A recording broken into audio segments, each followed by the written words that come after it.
Hello, and thank you for tuning in to the Capers Business Ventures Connect podcast. We'd love for you to subscribe and looking forward to your reviews of our episodes.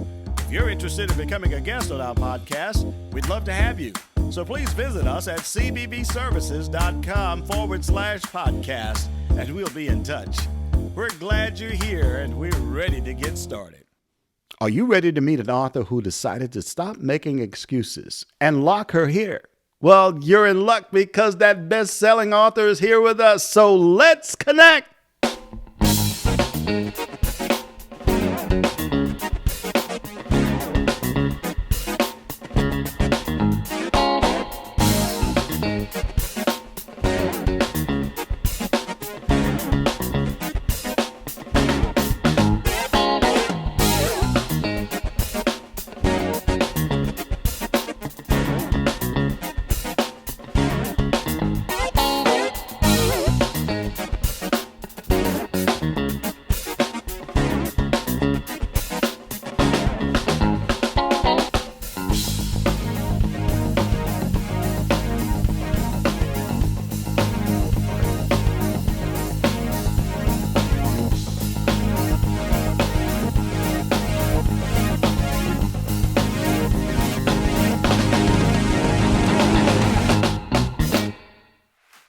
Well, hello, everybody, and thank you for taking the time to visit with me at the Capers Business Ventures Connect podcast. I'm your host, Mel Capers, and I'm excited and delighted to be here with you. Before we get going, let me just give pause and give thanks to my great creator for allowing me just another opportunity to do his will on this side of heaven. I also want to thank my good friends. They are Tasha and Kevin White, co-founders of Vanguardian Global. They're doing amazing things at Vanguardian Global, so you need to check them out at vanguardianglobal.com.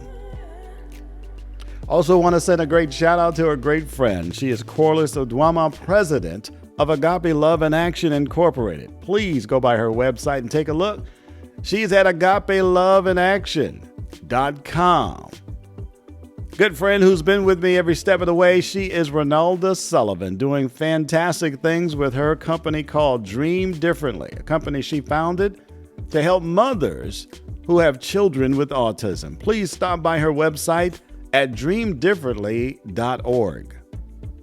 And I'm so glad to have as a guest the author of the #1 best-selling book, Quit Making Excuses and Lock Your Hair, Explore My Lock Hair Journal, done by Michelle Greene-Smalls. She's here with me, and I can't tell you, I can't wait for you to meet her. So let's just do that. In our first segment, we call the Meet and Greet segment.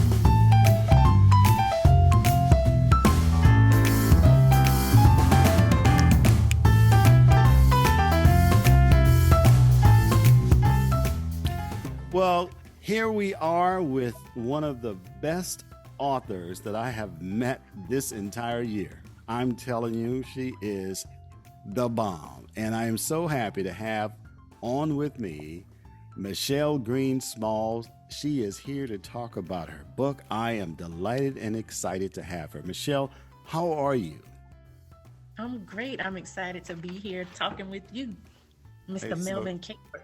It is so good to have you here. You know, I've been telling a lot of folks about you and kind of building you up. I mean, I know you well, but I want my listening audience to hear the truth. Okay. Because according to the way I was putting it, you were not only the first lady, you were the president of 5 different countries around the world. And now we need to tell the truth. So I want people to know who is Michelle Greene-Smalls, and let's do it in our first segment, which we call the meet and greet. So who is Michelle Greene-Smalls? Well, after that introduction, I'm like, my gosh, does anybody want to know who I am now? so, I'm a young lady who always desired to write a book, and I finally did it. And it's published right now. It's available on Amazon and Barnes and Noble. But yeah, I'm just a goal oriented person. You know, if I want something, if I say I'm going to do it, I'm going to do it. And I'm just out here making things happen. I'm excited. I love to travel. I like encouraging people. Um, I am a nurse by trade. That's my primary job. I'm a registered nurse. I've been a registered nurse for 16 years now. I don't look it, but I am. I'm a wife. I'm a sister. I have one sister. And I have, other people who call me sis and everything. They just love me like that. But I only have one biological sister. I'm an auntie to two nephews. I love them with all my heart. I'm a good friend. Um, I'm a good person. Where are you from? So I am from a little small town in it's called Maysville, South Carolina. And a lot of people like, where is that?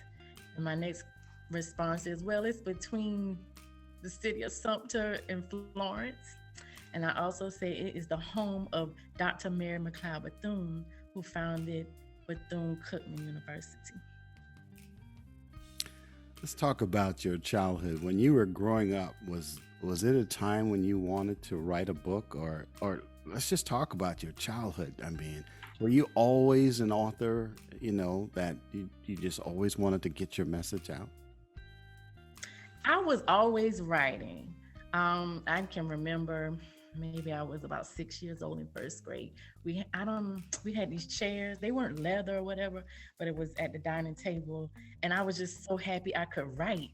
I knew how to spell my name. I knew a few of my classmates' name. I knew how to spell that. So I was writing it, literally writing it on the chair, like, just my first name, just writing it all the way down, writing the next person's name all the way down. So I was just writing. If I had spare, well, of course I had spare time. I love to write. I would just sit there and just write stories and just write anything. That was just something I always loved doing. And I can remember maybe around third grade, I told my mom I wanted to write a book. I was going to write a book. Yeah, I didn't know how I was going to do it, but I was like, I'm going to do it. So I had some loose leaf paper and I would just write stories, things I already read and kind of mimic that. And I'm like, I didn't know how to publish a book or anything like that. I had my loose leaf paper, and I had some construction paper, and that would be my cover. So, and then I would have some glue and just glue everything together, and that was my book. I'm like, I'm gonna write a book. I'm gonna write a book. And as I got older, we would have these moments in school where we would journal.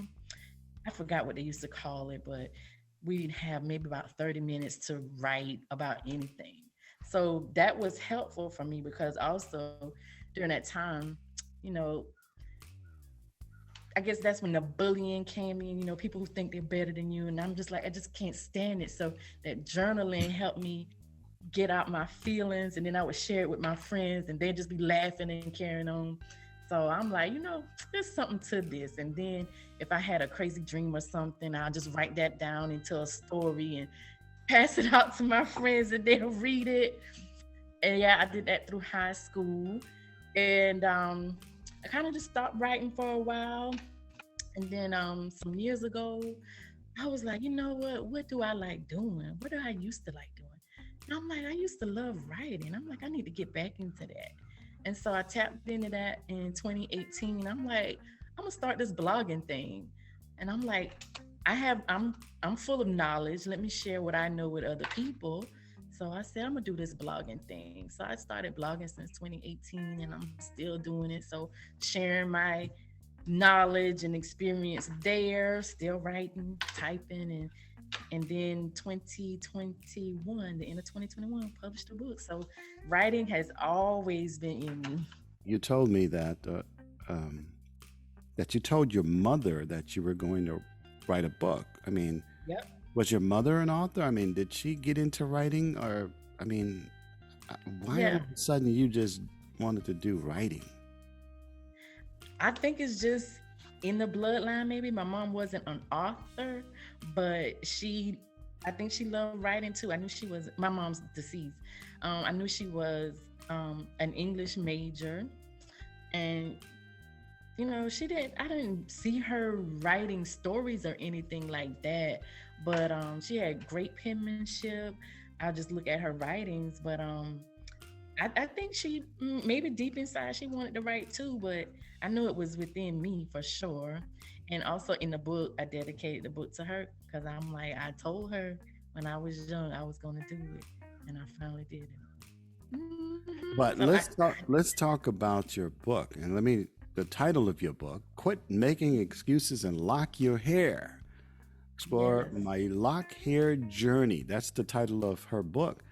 So, by the way, I need everybody to see a copy of this book. So, if you can put your book up and show everybody the book that you wrote, the number one best-selling book. It's called "Quit Making Excuses and Lock Your Hair: Explore My Lock Hair Journey" by the one and only Michelle Greene-Smalls. How did you get to this book and this title? okay. So when I started my locks and everything, everywhere I went, whether I was at work, in the grocery store, if I'm out of town, another state, somebody is stopping me, asking me about my hair. How did I style my hair like that? I want to lock my hair too, but what do you use? And all kinds of questions. It's like, oh, I'm so excited they want to, just ask me of all people.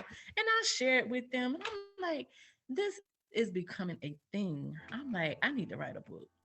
So I do have a couple of posts about my lock journey on my blog. And I'm like, I'm going to take this a step further. I'm like, yeah, for sure. I got to write this book. And I'm like, a lot of women, they want to do it. Then they make these excuses. Well, well, my job, or well, I don't know how I'm gonna look. Oh, my forehead too big, or I don't have the right face shape. It's like, stop all of that. Just do it. Do it. Wow. Well, let me check this out. Let me ask you this question.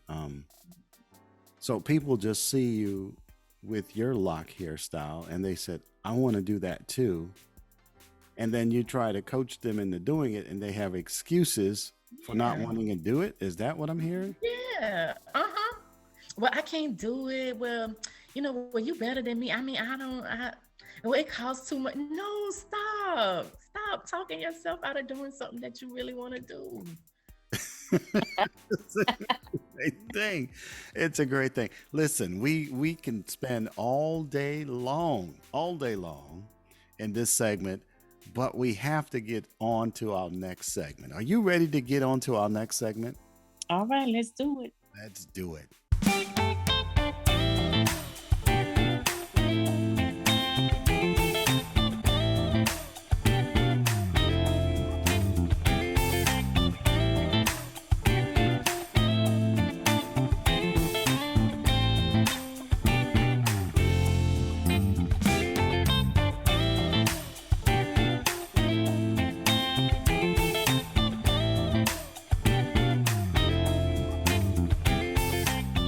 And here we are in our next segment. We call this segment On the Horizon. This is the time that I ask my guests, what's on the horizon? What's coming up? What do you have that you want the listening audience to be prepared to see what Michelle Greene-Smalls is going to be doing? So Michelle, what's on the horizon? All right. So I'll be at a few festivals that's coming up. I don't know the exact name, and I wish I had it pulled up, but I'm gonna be in Cheraw, South Carolina. That's I think March 26th at their book festival. Um, then I'm going to be at the Charleston Natural Hair Show. That's in June. I'll be there at my booth. I'll be promoting the book. There to answer any questions or anything like that. Just want to be out there with the people. It's going to be a fun time. People from all over generally come out. I've been to at least one of them, pre-COVID, and it was very fun. There's a lot of vendors, a lot of Black business owners promoting their services or their products, whether it's hair or event planning, just professional Black people just out there doing their thing. And I just love that. And if there are any other local book festivals, I'm sure I'll be trying to join those as well. But at the moment, I know I have those two on the books. We are on with the incredible Michelle Greene-Smalls. She is the author of the book, Quit Making Excuses and Lock Your Hair. Explore my lock hair journey. It's a bestseller, right? You said Barnes and Nobles? Yes. It's Amazon bestseller, #1 best-selling. So I was proud of that. My publisher, Miss Sonia Pinckney Rhodes, she was very instrumental in helping me get that achievement. That's fantastic. She's a fantastic lady too. So I'm proud of you. I'm proud of your success. I just wish I got to ask you this though. Let's go back into the title of your book, Quit Making Excuses and Lock Your Hair. So you love to write, and you've got locks in your hair. Yes. Did you ever think about being a hairstylist? I mean, was that ever in your blood? I mean, and who, by the way, locked your hair? Okay, so the hairstyling thing, I thought about that briefly. So back in high school, we could go to the career center. So there were, a few options that stood out because I'm like, when I finish school, I want to make some money. I want to be able to make some money. So I was like, well, maybe I could do the cosmetology. And I was like, well, there's some upfront fees you have to pay with that. I'm like, okay, I know my mom don't have that. So I'm like, maybe not. But over time, especially when I was dabbling with my natural hair, I'm like, well, what kind of styles can I do? And I got into braiding, micro braids and, extensions and stuff like that. But I was like, I had my little dummy, my little hair dummy, and I was just practice on that. But I never thought I would actually go to school and do that. But just trying to learn different styles on my own, that was in me. But I was like, no, I don't see myself committing going back to school for that. So, I got to ask you this though, because I want to think that it's obvious that you did all of this on your own with no influence whatsoever, but that's not realistic. I'm sure you had some influence from your family and friends. So, and I usually ask my guests this question. It's a lot of fun trying to dig deep and getting the answers to this question. And here is the question. I'm a basketball fanatic, and I remember back in the 90s, they had the dream team of these amazing basketball players all on one team. Michelle, if you had a dream team of 5 people and you're one of the 5 people on your dream team, who would the other 4 members of your dream team be, and why would they be on your dream team? That's a good question. Man, I can't think of 4 other people at the time. That's a homework question, Melvin. Man, I know I was influenced by Dr. Maya Angelou. We were in school. I think this was 6th grade. President Bill Clinton was, getting inaugurated, and she read her poem. Back then, I was in the poems, not anymore. She read her poem, and I was just so amazed. I'm like, oh my God, look at that Black lady up there. The world is looking at her, just talk and speak. And I'm like, oh my God. So I do remember it was published. I don't know if it was Ebony magazine or Time magazine, but that her poem for the inauguration. It was published. I cut it out the magazine and I have it in a book. It's at home, my childhood home. And I'm like, that was a big moment for me. And I just love her work ever since then. I read a couple of her books and I just love her wisdom, her quotes, just love her. So that's one. I'd have to dig deep for some others. Let's dig it. Let's dig deep. Come on. Think about your entire life and who had some of the most impact in your life that caused you to be where you are today. Yeah, my mom. Shoot, my mom, both of my grandmas. So that's 3. Why? I mean, why your mom and grandma?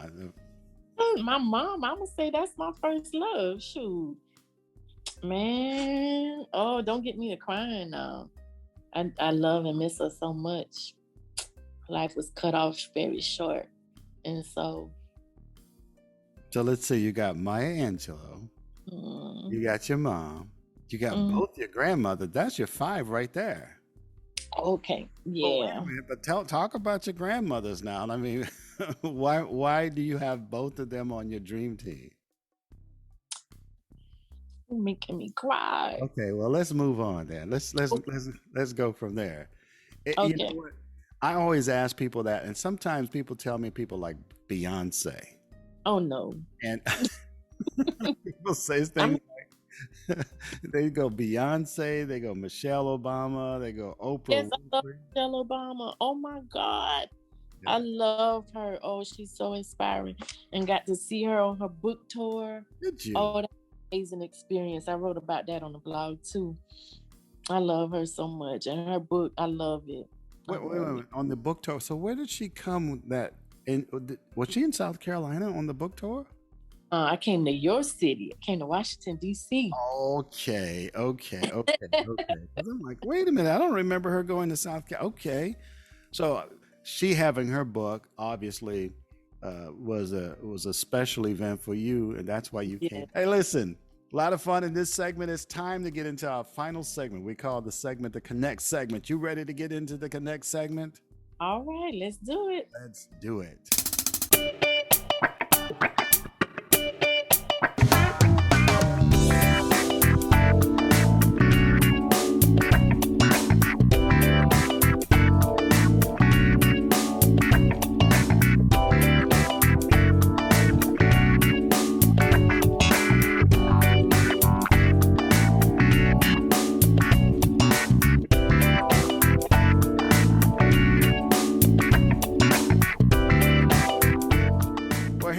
In our final segment, we call it the Connect segment. This is the segment where I ask my guests to give out their social media website, give out everything, fingerprint, credit card information. No, we don't go that far, but this is how we get our guests to give everything that they have so that people can connect with them. So Michelle, how do people connect with you? Okay, they can connect with me on Instagram. You can type in my full name, Michelle Greene-Smalls, or my blog handle, which is Succeeding Naturally. My blog, you can reach me there. You can read about my experience or whatever. You can send me a message. You can leave a comment on the blog, succeedingnaturally.com. On Facebook, the blog handle, Succeeding Naturally blog on Facebook. My personal Facebook is Michelle Greene-Smalls. Instagram, Facebook, website. Yep, that's it. That's how people meet me on the street. Meet you on the street. Listen, I see a lot of great things happening for you, and just keep plugging along, but don't stop dreaming, because your book, I mean, first of all, just getting up enough nerve to say, I want to go and write this book. And I know that process was not an easy process.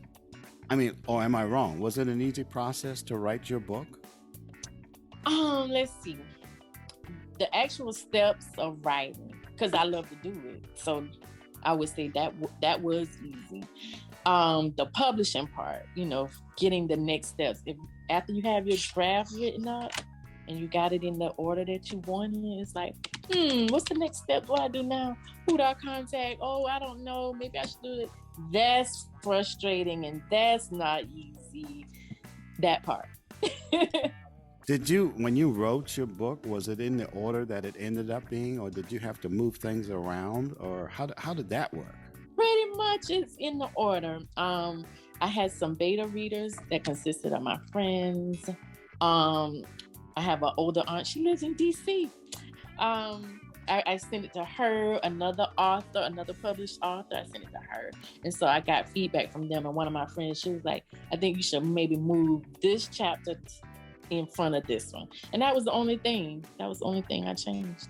Michelle, I think you just answered the question, but when you started with your first words in this book, was it what you wanted when it came out at the end? Was it exactly the way you wanted it? Yes. Wow. Yep. Yeah, I'm a visionary. I got to see things and I got to make it come together. And I'm like, this is it. I don't want to do anything else. I like it just like this. So, and when I got it to Sonia, I'm like, if she make any recommendations, I'm fine. But she liked the way it was too. So I'm like, okay, I'm doing a little something. Well, I absolutely love your book. Quit making excuses, which we do a lot, but quit making excuses and lock your hair. You talk about explore my lock hair journey. It has been a pleasure to have you here. But before we get out of here, I've got to ask you, are there any people you want to shout out? Now is the time to shout them out. Who you want to shout out? Oh, so I'll shout out my husband, Shelton Smalls.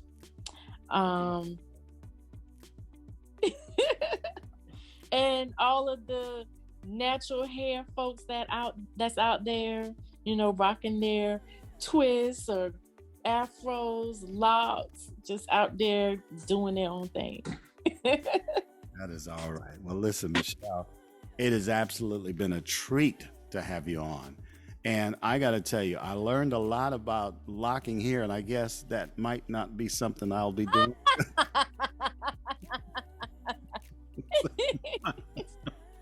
But if it comes back, maybe I will do it. Thank you so much for taking the time to just be with me here today and talk about your book. Thank you, thank you, thank you.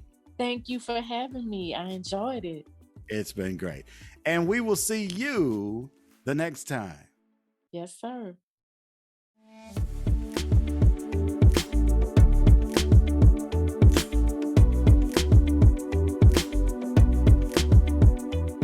We'd love for you to subscribe to our podcast, Capers Business Ventures Connect.